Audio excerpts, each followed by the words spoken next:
All right, ladies and gentlemen, here we go on a Tuesday, July 25th, 2023. And you know what that means? We are 1 day away from Green Bay Packers training camp getting underway.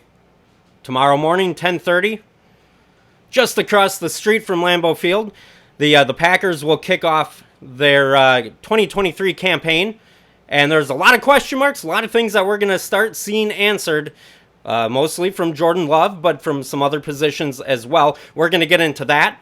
The head honchos for the Green Bay Packers went out and spoke today before day one.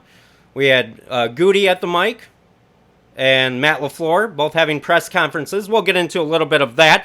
First, let's get our talk out of the way. If you want to follow along, you can do that on Twitter, at Wisconsin_fam. Or is it X? Whatever Elon Musk is calling it right now. At Wisconsin_FAM. You can also follow along on TikTok. Search for Wisconsin_family. And then YouTube. YouTube.com/at Wisconsin family, the number one. Okay, so I had to start out with this. Because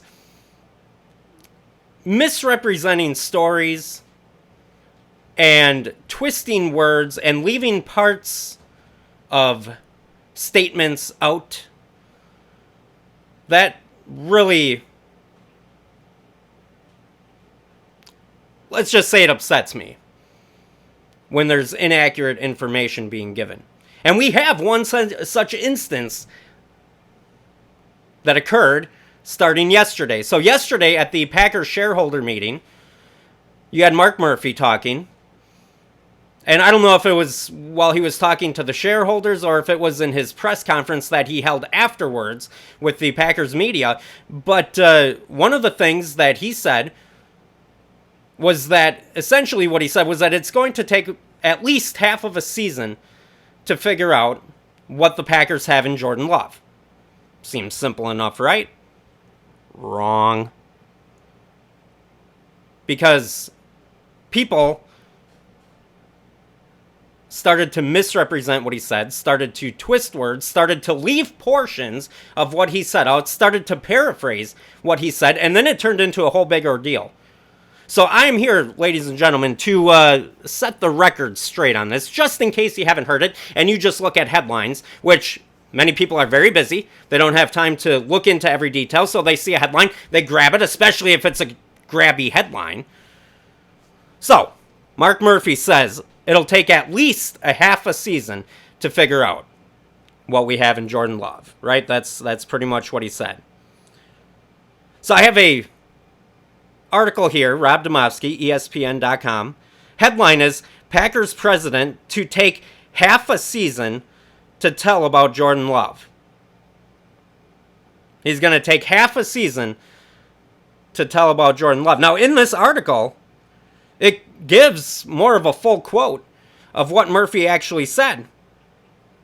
Murphy said, I'm comparing it a little bit to Aaron's first year as a starter. Yeah, I'd say at least half a season to know. But somehow this got twisted into Aaron Rodgers has half a season to prove himself, otherwise it's...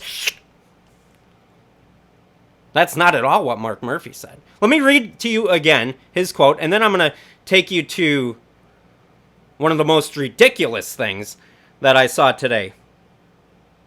Again, Murphy. I'm comparing it a little bit to Aaron's first year as a starter. Yeah, I'd say at least a half a season to know. That means that to know what Jordan Love is going to be, it could take more than half a season. He didn't say, I'd give it up to half a season to see. I'd give it up to half a season. No, he said at least half a season, which means it could take longer. Now, it was misconstrued into something else, and I have proof. Where did this thing go? Here it is. From WisconsinSportsHeroics.com. Headline: Green Bay Packers fans react to front office giving Jordan Love a strict warning. Here's the piece. This is Green Bay Packers fans reacted to the strict warning their team's front office gave Jordan Love ahead of training camp. President Mark Murphy said Love has half a season to prove to the team he's the future of the Packers at quarterback. Was that what Mark Murphy said? This is practically quoting him. Mark Murphy said Love has half a season to prove to the team he's the future at Packers quarterback. Mark Murphy said it'll take at least a half a season to know what we got. The statement was about what we have in him. Not, you got a half a year to prove yourself, kid, otherwise, goodbye. Let's go on. Murphy said that's how long it took the Packers to know Aaron Rodgers was the guy to lead the team long-term after Brett Favre. Now, here we go. If Love isn't proving his worth by mid-season, the Packers need to come up with a plan to land another quarterback.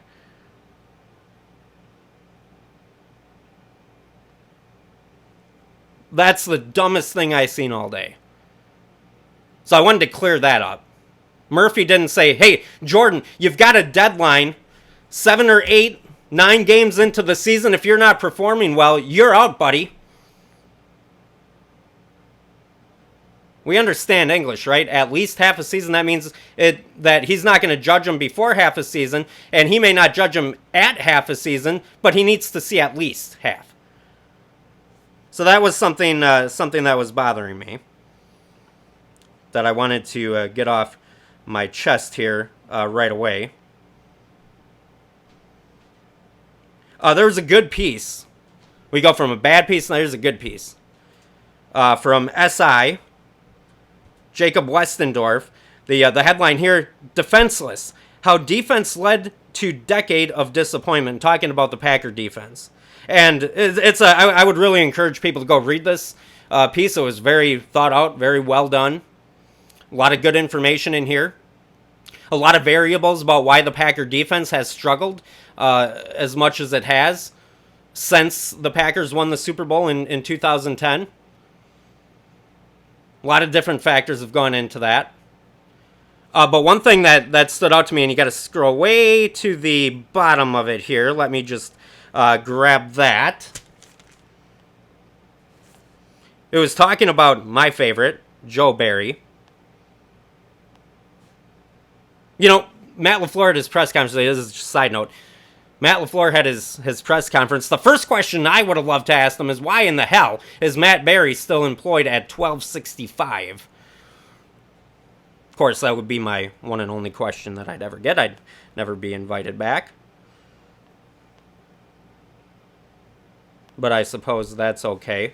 So the part of this piece about why the Packers have struggled on defense is in part because of the coordinators. And towards the end,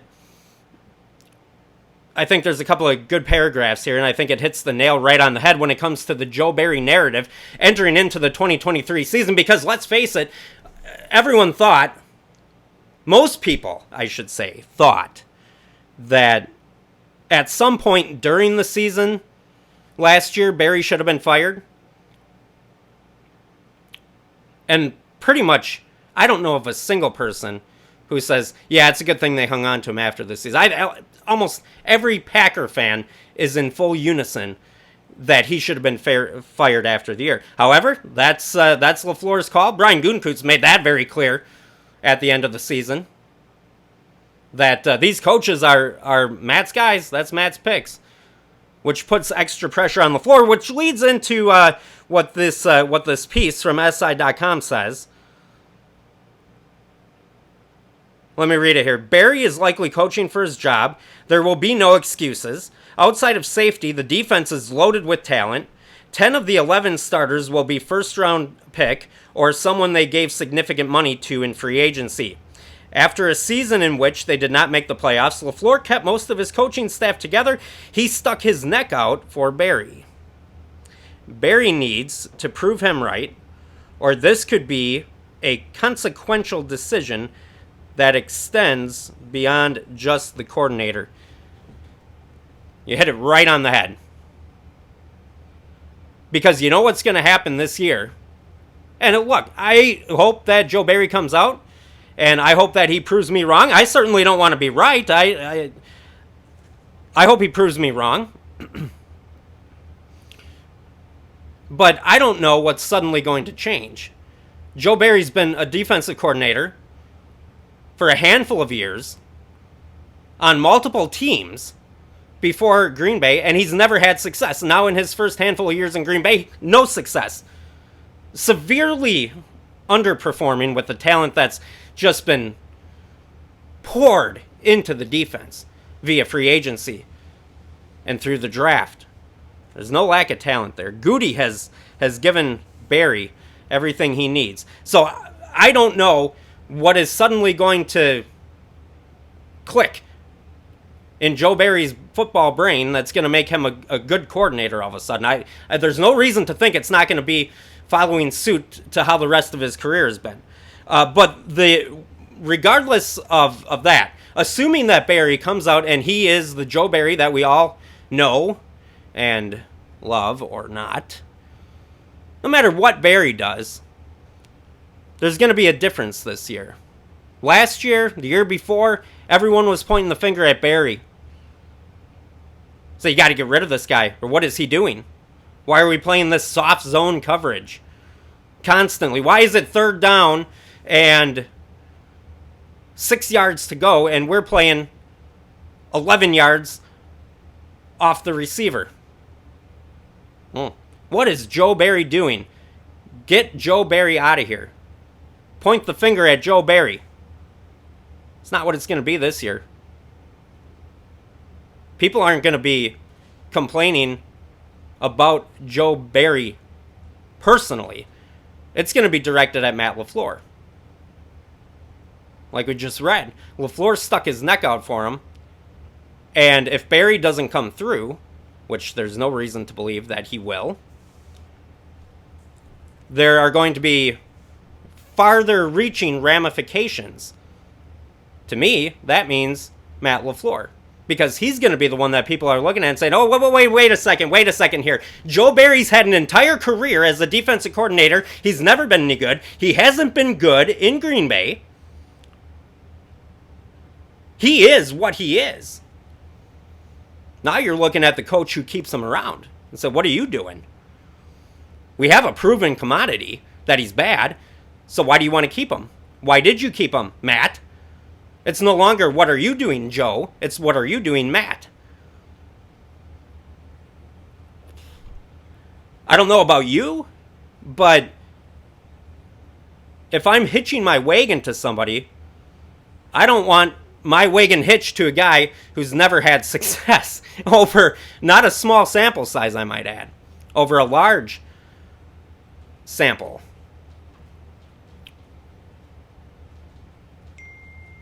Just not smart. You know, it's at some point it's like, okay, I give our 10-year-old keys and let them drive the car.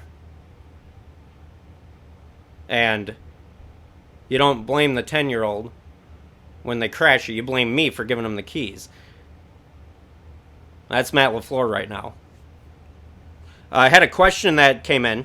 So what, again, you can follow along on Twitter if you want, at Wisconsin_fam, at Wisconsin_FAM. This question from Mike says, let me pull it back up here. Let us see. What position or positions have the Packers gotten worse since last year? That is a good question. I think there are multiple answers to this. One for sure is safety. You lose Adrian Amos.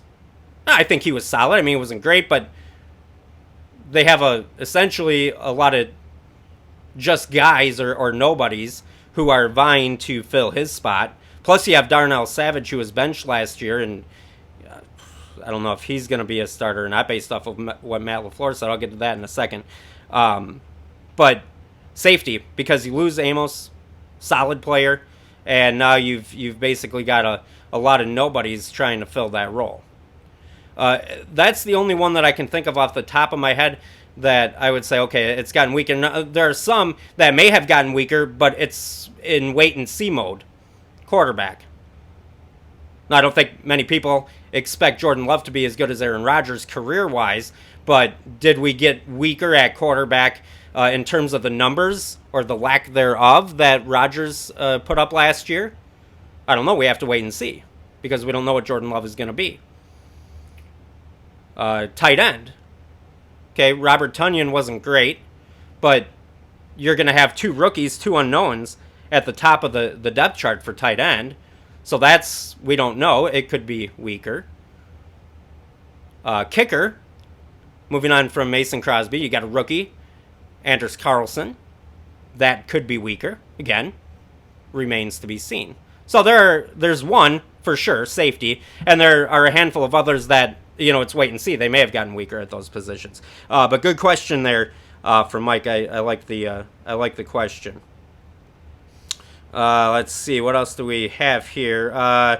This came. Well, I was going to mention when it came to the Matt LaFleur press conference, I had mentioned it with Darnell Savage because I've been under the impression, I guess, based off of what happened in OTAs and minicamp, I was under the impression that they were basically handing Savage the one starting safety spot, and the other one was up for grabs. Now today in LaFleur's press conference, he said he was asked about that safety battle, and he said we're looking for two guys to separate themselves.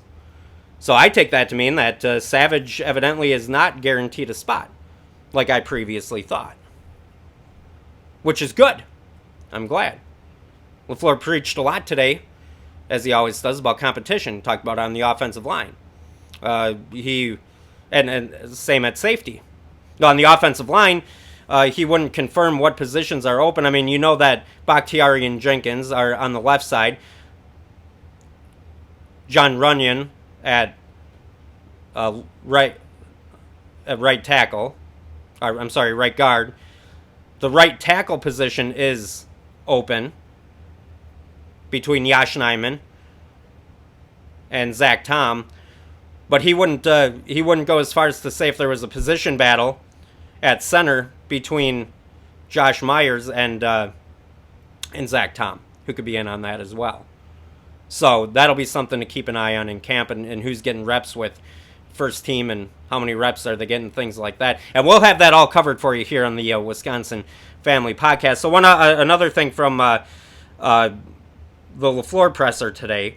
This is from Pro Football Talk, NBCSports.com. Jordan Love could potentially play a lot in the preseason. Now, LaFleur was asked about Love and how much he's going to play in the preseason compared to maybe what we've seen in the last few years with Rodgers, where he hasn't played at all. And LaFleur was pretty non-committal on that as well, basically saying it was a fluid situation. They don't want to overexert Love in the preseason, but I think he also was recognizing the fact that Love needs snaps, and the young receivers need snaps, and they all need snaps together in game action. So potentially Love could play a lot in the preseason. Keep an eye on that as that further develops. I mean, that's some of this. This is going to be a really fun training camp because over the last handful of years, and I mean it makes sense because you've had Rodgers and somebody so solid at the most important position. Not much changed. But with this team, a first-year quarterback, all these young receivers and tight ends, there's a lot to watch. In training camp. More than most years. Obviously, you're keeping very close tabs on Jordan Love for obvious reasons, as well as the young pass catchers. And that's what's going to be fun. I mean, you can get into the safety battle and whatnot, but when it comes to that, I don't think there's a huge difference between the two guys who end up on the top of the totem pole and the couple of guys that they keep around that don't make it as starters. It's probably not a huge difference between that. So that, maybe isn't quite as exhilarating to watch. But we'll have it all covered for you here on the Wisconsin Family Podcast. And if you follow along on TikTok and on YouTube as well, we'll do some shorter videos highlighting certain things as well. So that will be something to keep an eye on here. Let's see. This one, I'm not going to go through this article, but if you get a chance, PackersNews.com, there was a really good piece written by Ryan Wood talking about Jordan Love and kind of his journey of waiting behind Aaron Rodgers to become the starter. I would suggest going and checking that out before the first practice tomorrow. It just gives a great background, a lot of good stuff on Love with that. All right. Let's see. Did I have anything else Packers related that I wanted to get to? I think we're okay on that for right now. I want to switch over to the Brewers for a minute. So, the Brewers win last night. Sal Frelick hits his first home run. Brewers beat the Reds, take a 1.5 game lead in the standings. Huge win. Great game. Great win. So when I Google the Brewers to start doing prep for the show, the only thing that comes up is Elly De La Cruz hitting a 456-foot home run after the Brewers were heckling him on the scoreboard. So if you weren't watching, here's what happened. Elly De La Cruz, first inning, hit a ball to center field, and it was Joey Wiemer made a great catch, robbed a home run. So when De La Cruz came up for his second at-bat, where on the scoreboard it normally says what they did, so I would say De La Cruz 0 for 1, F8. Instead of saying that, whoever this clown is for the Brewers put this up on the scoreboard. Says almost hit a home run in the first inning, but didn't. And then De La Cruz went on to launch a home run. So I got a couple of things to say on this. Number one, I think that was an extremely childish and stupid thing that the Brewers did on the scoreboard. But just be professional. I mean, it's almost like it's like whoever runs the Brewers Twitter page. It's like it's a 13-year-old child. All right, this is Major League Baseball. Guy was robbed of a home run. Don't make fun of him on the scoreboard. That might be some kind of minor league stunt, some bush league thing. But I thought that was dumb. I thought it was childish. I thought it was kind of classless.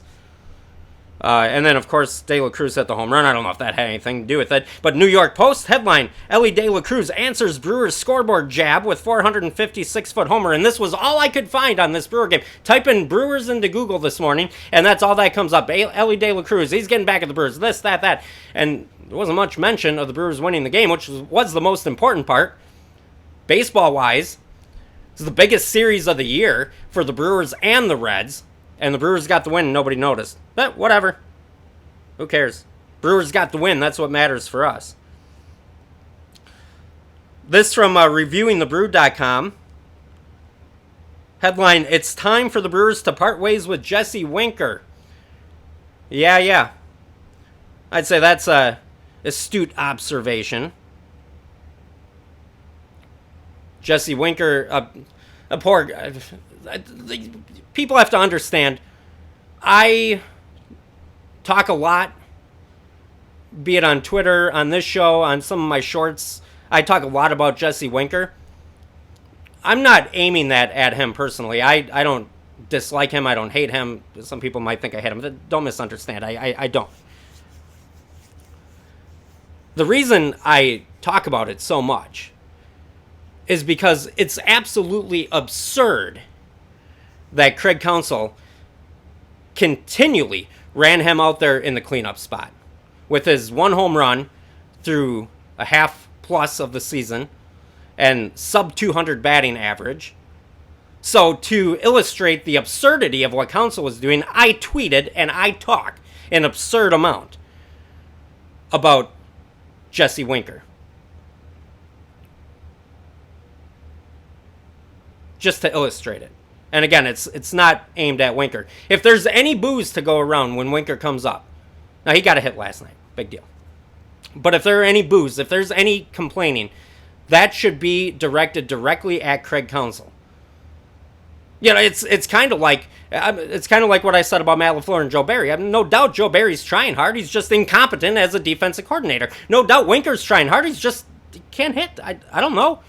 But Craig Counsell's giving him the keys and saying, here you go, kid, drive.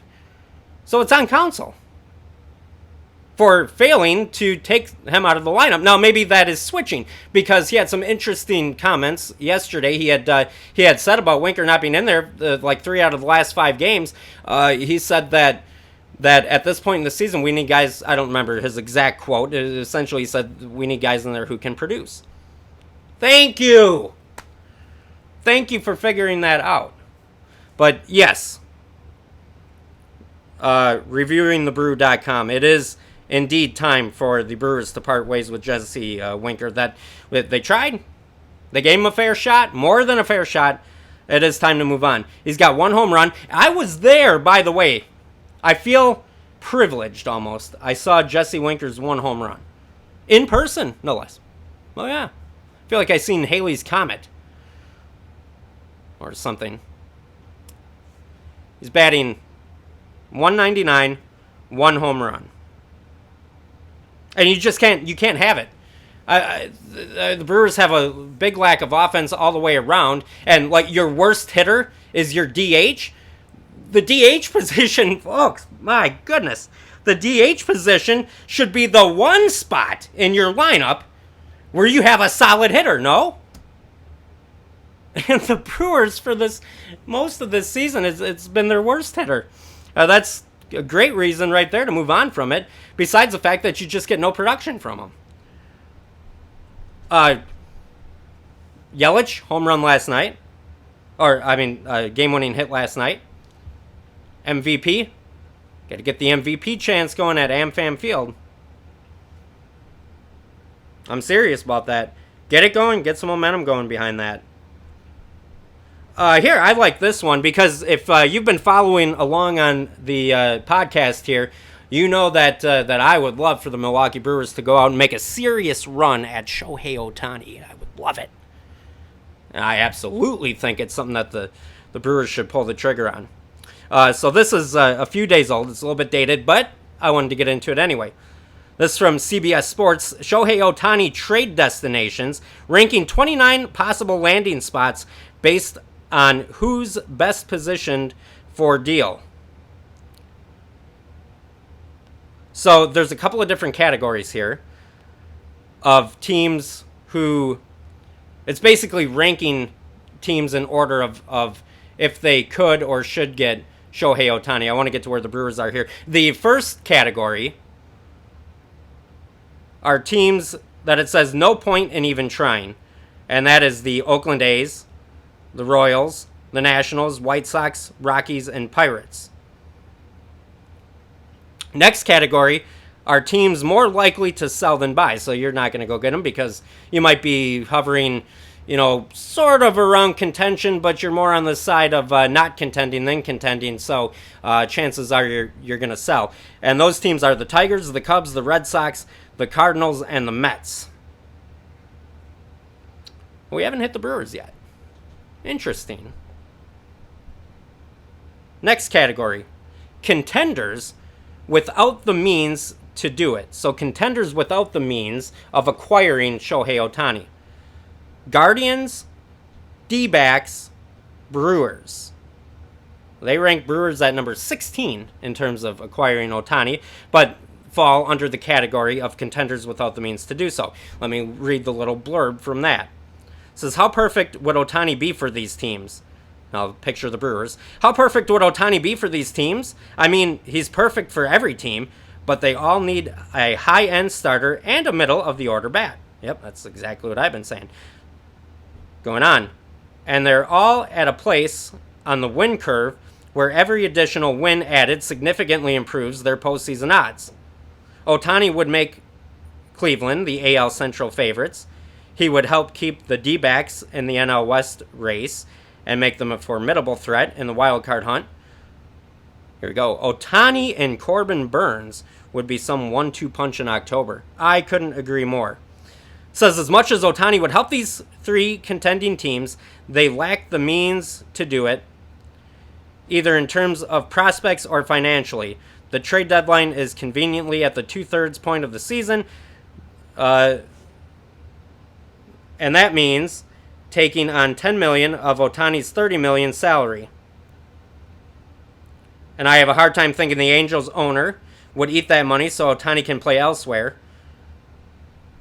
The Brewers, D-backs, and guards all rank in the bottom 12 of payroll. Hard to see the money working out. Well, Mark A is cheap, so he may not do that. At any rate, I wish he would. So who does this give? Contenders who should at least try. Twins, Blue Jays, Phillies, Braves, Marlins. And motivated contenders, Marlins, Astros, Giants at number 8. Forgetting Ohtani, Yankees 7. Padres 6. The top 5. Reds. That could change things in the NL Central race. The Dodgers at 4. The Rays at 3. Orioles at 2. And the Rangers, number 1. So anyways, I'm just spending time dreaming here a little bit. Okay, before we wrap things up tonight, boy, tremendous pitching matchup at American Family Field. Corbin Burns on the mound.